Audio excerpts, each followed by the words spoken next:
Okay, so welcome to this lecture series on electrochemistry topic. So this is the third lecture in this series, and today we will be talking about galvanic cells, electrolytic cells, different type of electrodes that are present there, and different kinds, first kind, second kind, fourth kind, and eventually moving into the different kind of cells which are totally different from galvanic and electrolytic cells, and finally ending this lecture uh, in the next lecture, liquid junction potential.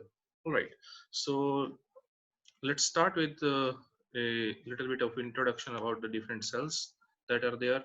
So electrochemical cells are of two different types of those are there. So one is galvanic cells. What are those basically? And other one is electrolytic. So galvanic cells are those cells which convert. This is the example that you have already know, where you have a cathode and an anode, and once they are present there and connected via elect, uh, a wire where the electron transfer can take place, and then they have salt bridge in which a particular electrolyte is taken, which is through which the ions move, right, and which completes the circuit. And the here, if it is a copper electrode, it is dipped in a copper sulfate or copper nitrate solution of certain concentration, and there is a silver electrode, and it is dipped in the silver nitrate solution, right. So one of them act as a cathode, one of other one act as a anode, all right. So what happens there is, once these two different half cell reactions and half cell electrodes are in connection with each other, there is a tendency for the electron transfer in the outer circuit depending upon their potential, and that is from copper to silver. That copper will be oxidized here and silver will be reduced, and hence eventually you get certain chemical reaction taking place, and reading is there in the voltmeter. So this will be the cell notation. uh, so silver is reducing. Reduction part we write on the right side. These two lines, vertical line shows the phase boundaries here, here, and here. And then copper solution is separated from the copper electrode here, which is 1 molar, which is copper nitrate here to be more specific. And silver ion is separated from silver, which is the silver nitrate, and both of them are 1 molar in the uh, concentration, right. So reductive part is the electrode at which the reduction takes place is denoted on the right side. On the left side it is the anode, which is listed, and they are listed in this particular sequence. At the anode it is the metal first, and then the electrolyte concentration, right, and then silver ion concentration, and then the silver solid, right. So here what is happening is chemical energy is converted into the electrical energy. So an electrical signal is produced via a chemical reaction. So what are galvanic cells? Which produce electrical energy from the chemical reaction, right. So whereas electrolytic cells are in contrast to the galvanic cells, here this is an example. So here what you have is, you have different two electrodes. They are dipped in the solutions of aqueous NaCl, and if an external circuit, they are connected to external battery, right. So here the electron transfer will be there. So this will act as a cathode, this will act as an anode, right. So here reduction will occur, and eventually what happens is electrolysis of water takes place and hydrogen is generated, and here oxidation takes place, which is connected to the positive side of the battery, and uh, your oxidation takes place here, and chlorine gas is produced. So this is the result, right. So here what is happening, you're providing external energy, electronic energy, electrical energy, right, and the chemical reaction takes place. And what we can say is, here electrical energy is converted into chemical energy by via a chemical reaction which takes place, right. So these are a couple of differences between galvanic cell and electrolytic cell. So now we'll move into different cells that we have discussed, whether they are reversible or not, and also the electrodes. So what do you mean by reversible cell? A galvanic cell is said to be reversible if it generates an infinitesimally small current so that the cell reaction that takes place, overall cell reactions, right, it always remains virtually in the state of equilibrium. That means your reversible cell reaction takes place. For example, in the previous example, it was copper and silver. So right, so that copper is undergoing oxidation, silver is undergoing reduction. So that reaction, not only the reaction reactant go to the product also form the reactant. So that reaction should be reversible. All right. So in other words, a cell should be called reversible. It needs to satisfy these three conditions. All right. The first one is if you attach a external in the external circuit, you attach a electrical energy source which has a potential equal to the cell's potential, right? And that is connected in the opposite direction. All right. So now no current will flow. If there is no current flows in the cell and hence no chemical reaction will take place, we will say yes, uh, the cell probably is reversible. But it needs to satisfy two more conditions with the same electrical energy source connected outside in the opposite direction. So now if the power of that external source is less than the chemical EMF of the cell, then the current should flow and small amount of the chemical reaction should take place and a small current should flow. All right. And once again, just to mention that these EMFs are no, if they are larger or smaller, they are infinitesimally smaller or larger, not a very they should not vary by a much larger magnitude. Okay.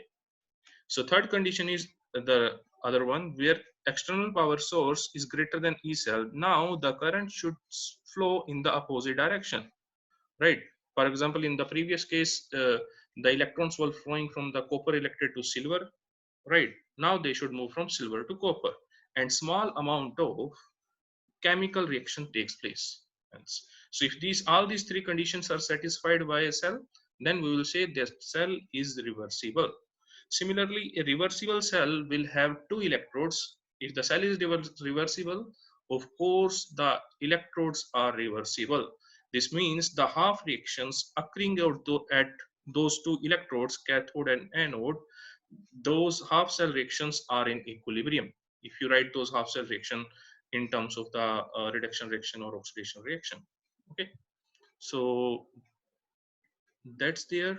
Now what do you mean by irreversible cells? So if any of these three conditions are not satisfied, all right, and the cell reaction is irreversible, then your cell will be called irreversible. And the perfect example is electrolytic cell, because over there reactions are irreversible, right? So for example, in the cell I have shown you, electrolytic cell, hydrogen and chlorine is produced. Once they are produced, they are gone. They cannot be converted back into water or chloride ions. Okay. So now irreversible electrodes are defined in a very similar way, that at the irreversible electrodes, the reactions occurring at particular electrodes are one way only. They are irreversible, right? So once the product is gone, it's gone. The product cannot further go back to the reactant again. So that these are the irreversible cells and irreversible electrodes. Now how do we define n potential? So standard electrode potential versus the cell potential. So whatever the potential that you get from a cell is called cell potential. And if one of those, by definition, for example, I am showing a cell notation here. Here reduction is occurring at the copper electrode, and your left hand side electrode, which is anode, is a hydrogen electrode, standard hydrogen electrode, where the hydrogen concentration is 1 atmosphere, the partial pressure is 1 atmosphere, and HCl concentration, electrolyte concentration, is 1 molar, right? So now if you have this standard hydrogen electrode as one of the electrode in the cell, then we define those conventionally that with respect to this hydrogen electrode, the potential of the other electrode. So here E cell will be E cathode minus E anode. So E of the copper cell, half cell, minus the anode, and this value comes out to be 0.340. And by convention, we take standard hydrogen electrode potential as 0. So this E anode is 0 here by definition. So this means we will define the reduction potential of the copper as 0.340, and it will be given a positive sign because reduction is taking place. For example, if you can make another cell where at the other electrode with respect to hydrogen oxidation takes place, we will give that a negative value. So that will be negative value. So if the uh, reduction takes place, if the electrode is acting as a cathode with respect to the standard hydrogen electrode, it will be given a positive value, else it will be given a negative value. Okay. And now if you say that, now we say that standard reduction potential of copper electrode is 0.340, right? But actually it is the potential of this cell which where copper is a cathode and standard hydrogen electrode is acting as an anode. The platinum electrode there dipped in the hydrogen and HCl concentration is acting as an anode. All right. So therefore we should be careful by to use these terms whether it is a cell potential or reduction potential, but can we use those interchangeably? Ideally, absolutely, and in reality this is a cell potential, but we also term it as standard reduction potential. Okay. And now the question arises whether the absolute half cell potential of an electrode can it be measured? No, it cannot be measured. Electrode potential is a cell potential because it is the potential derived from the cell, because half reaction they do not take place on their own. Oxidation and reduction takes place simultaneously, right? So an absolute potential of its half cell electrode cannot be determined absolute value. It is a relative value with respect to some other electrode.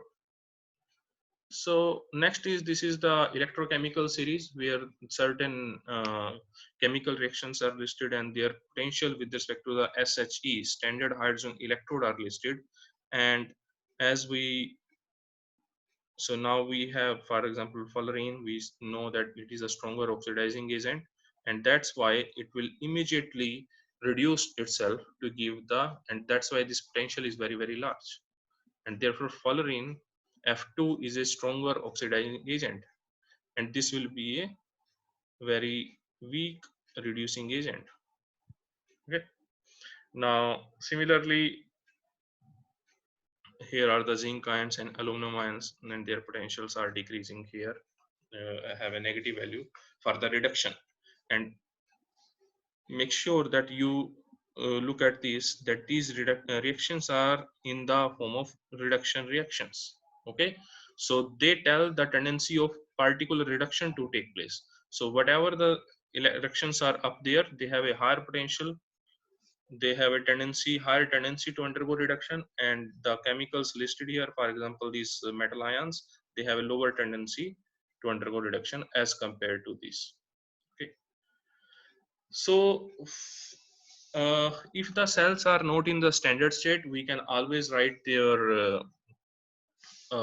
Nernst equation. So with respect to Nernst equation, for example, if in this cell reduction is occurring at the cathode, copper, so yes, so copper is a cathode here and zinc is anode, but we always write these reactions as cathodic reactions, sorry, right, reduction reactions. Okay. So reduction of copper, we can write like this: copper plus 2 electron going to copper, and reduction reaction for this we can write like that. And now to this first equation, if we apply the Nernst equation, E for the copper under the known standard condition will be equal to E naught of the copper half cell under standard conditions minus RT by NF. N is number of electron, which is 2, natural log 1 by copper 2 plus. And if you remove this natural log to log to the base 10, you multiply by 2.303, and you can calculate that factor, which comes out to be 0.0591, and n is 2 here. Similarly, you can write the Nernst equation for the anode, for the zinc couple, you, and E of the cell will be E cathode copper minus E anode, and both the potentials are reduction potentials. So you just subtract them, copper minus the zinc, both are in the reduction form, which we have written, and the announced equation for them.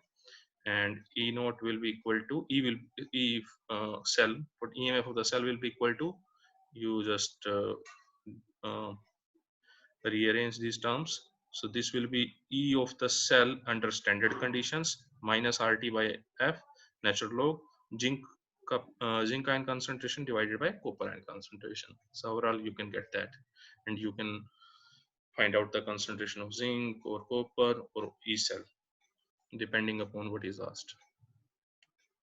So depending upon the different kind of cells, we have different kind of electrodes. These electrodes are basically divided into different categories based upon their mode of action, right, and other things. For example, if we divide by them the type, so they are of different types: first, second, third, and fourth type, which is the redox one we call it. So we will discuss what are these types, specific types, first, second, and fourth. Third we will skip, it is not in pertinent to our syllabus for this course. And whether what kind of function they perform. If they are the reference electrodes, then we have the standard hydrogen electrode, silver chloride, calomel electrode, and we will study in detail few of them. What are these reference electrodes and what are the different conditions for the reference electrodes, so we'll study that. And if they're uh, in acting as an indicator means they are giving an indication for particular ion, whether it is cation or anion, right, by different methods. So it could be a redox reaction, it could be a complex forming reaction, or it could be a precipitation reaction occurring at the electrode, or a acid base reaction.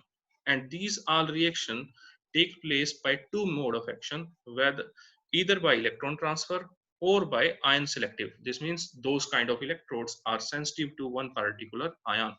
I know, I understand this slide is very complex, but this gives you a detailed overview of how these different kind of electrodes are divided, and based upon different functions they do, based upon the different mechanism by which they occur, uh, the electron transfer or the ion selective, their performance, right, and then also by their types. So now we will go to first category where they are divided into different types. So what are the electrode of the first kind?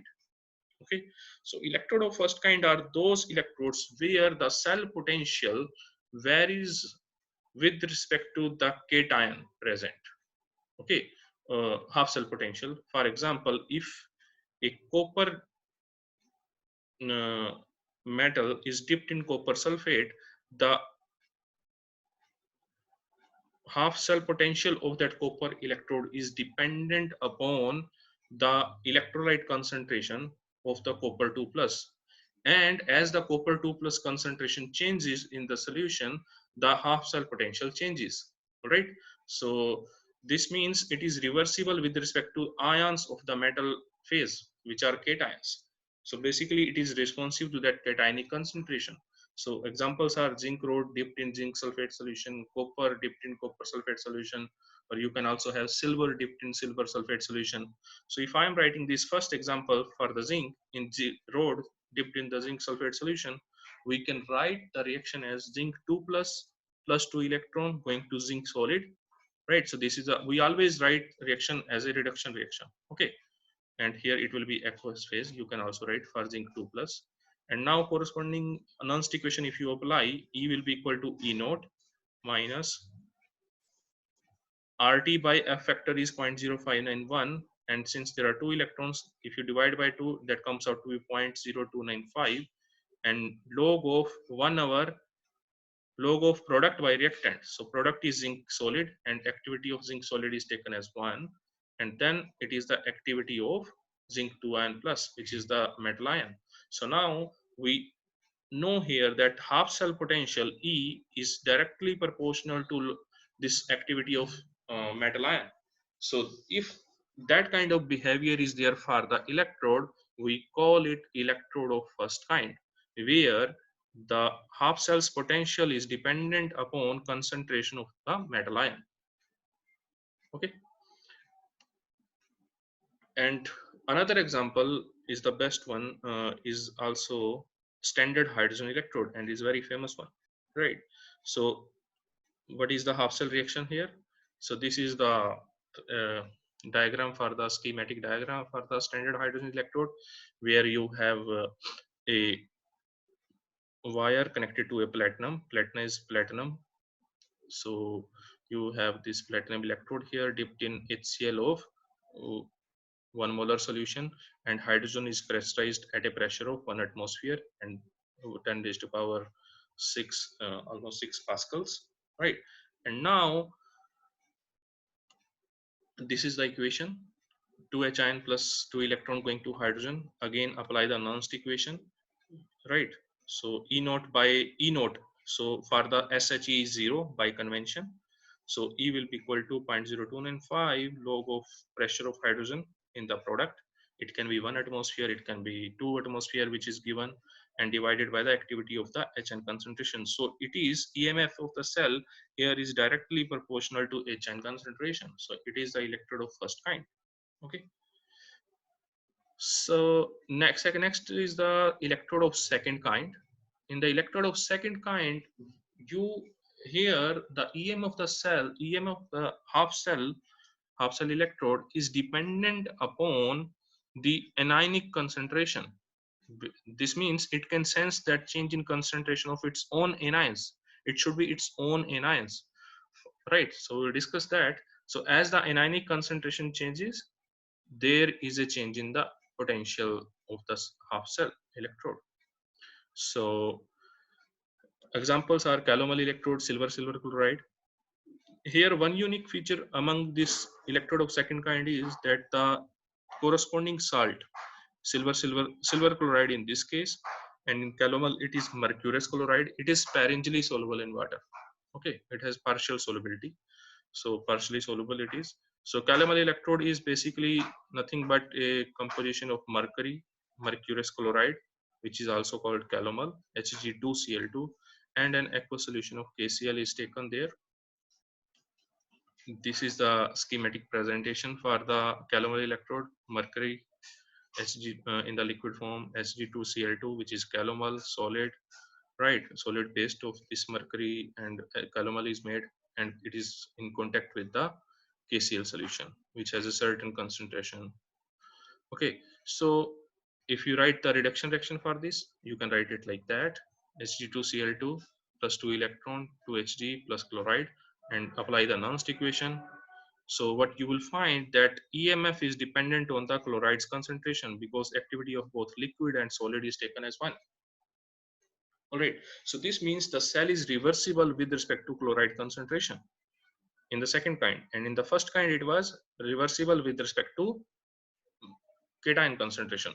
So now it is reversible with respect to anion concentration, and if this chloride ion concentration changes, EMF will change for this cell and half cell electrode, right?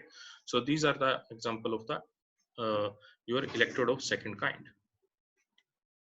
Now this is the example that I am giving you now. So for example, if you use in this calomel electrode your electrolyte with different concentration, here 0.1 normal, the corresponding potential is 0.3335 volt.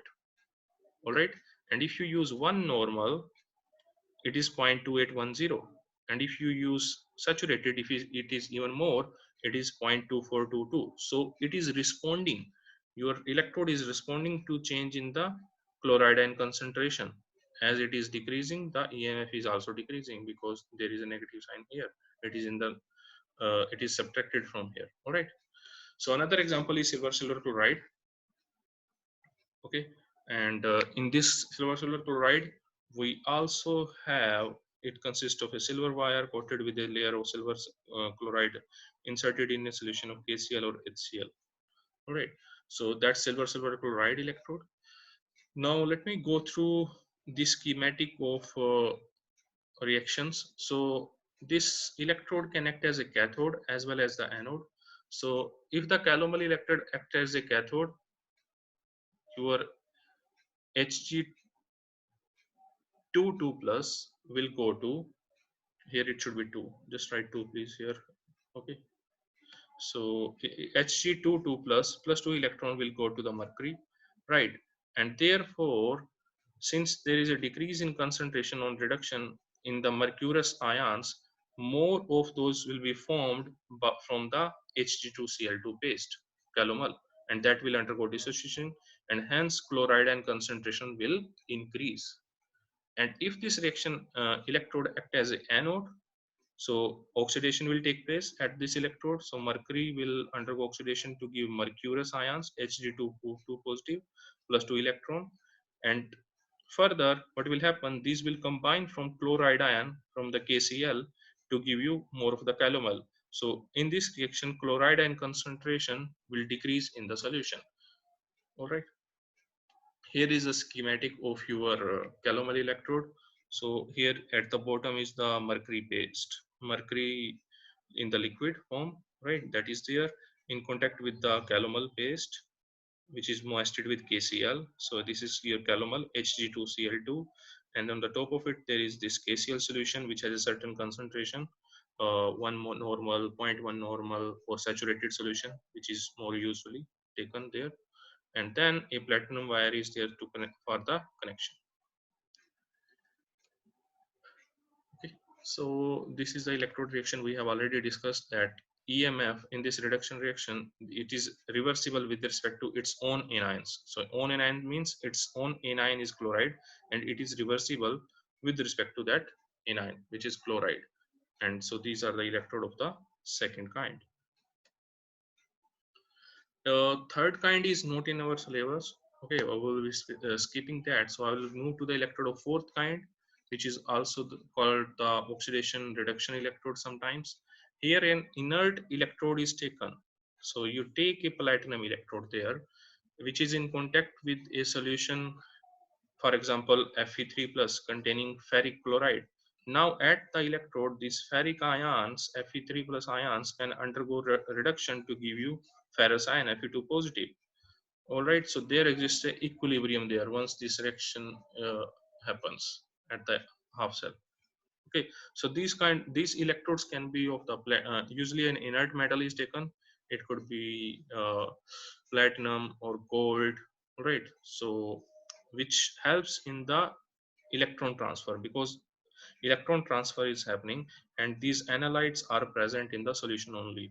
Another analytes can be this stannic ions, which undergo two electron reduction to form these stannous ions, and another one is this steric and steric 4 plus and steric 3 plus, that equilibrium. Okay, and so another example under this category of this is where you have a platinum wire placed in a solution containing quinhydron and quinone in equimolar amounts. All right. So at the electrode, what will happen? This quinone will undergo two electron reduction in the presence of the protons to give you hydroquinone. And this is the way we in the cell notation is written: the platinum, quinone, hydroquinone, and the HM. Okay. Okay. So this reaction is reversible with respect to the H ions here. All right. So here the function of the electrode is just to involve in the to facilitate the electron transfer between the from the electrode to the reactant, so that it can be easily converted into the product. So another category is different kind of electrodes where the gas evolution is there, or gas is put into the electrode at certain pressure. Electrode is pressurized with the gas.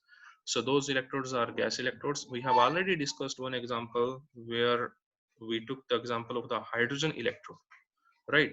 So standard hydrogen electrode is one example of these gas electrodes where hydrogen is pressurized. I will just go through it again. At certain pressure, 1 atmosphere, into a solution of H ion, usually HCl is taken, 1 molar under standard conditions, and this platinum foil is there, platinized platinum, and ultimately this platinum wire goes back to the external circuit for the connections. Similarly, you can have, so this cell is reversible with respect to H ions. Similarly, we have chloride ions. Cl2, Cl negative, their chlorine is pressurized into the electrode. Similarly, another one is oxygen electrode, where it can undergo 4 electron reduction to give you hydroxide ions. So this third electron is not reversible. This equilibrium is not established very quickly. So what is the use of these different cells and where this potential is measured, right? So using these potentials that we measure using this potentiometry, uh, so you can find the concentration of your unknown solute. So this potentiometric titration you must have done in the lab too, maybe some of you, right? Where you find out the standard electrode potential of the iron, and that is one step extra that you have done. You could actually also you can also find out the concentration of that FAS solution from there, right? So first of all, let me describe this. What are these potentiometric methods?